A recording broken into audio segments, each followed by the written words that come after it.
AFC women's champions লিগের মূল পর্বে পৌঁছে গেল ইস্ট বেঙ্গল। আবারও ইতিহাস তৈরি করলো ইস্ট বেঙ্গল। ইস্ট বেঙ্গলের মহিলারা কিন্তু এই ইতিহাস তৈরি করলো।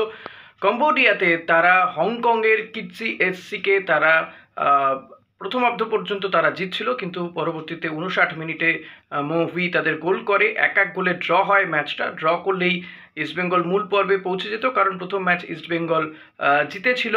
তো সেই জয়ের সুবাদে এবং আজকের ম্যাচে ড্রয়ের সুবাদে কিন্তু ইস্টবেঙ্গল মূল পর্বে এএফসি উমেন্স চ্যাম্পিয়ন্স লিগের মূল পর্বে পৌঁছে গিয়েছে। বাংলার মেয়ে মাত্র খেলার 9 মিনিটের মধ্যে কিন্তু সঙ্গীতা সে গোল করে ইস্টবেঙ্গলকে এগিয়ে দেয়।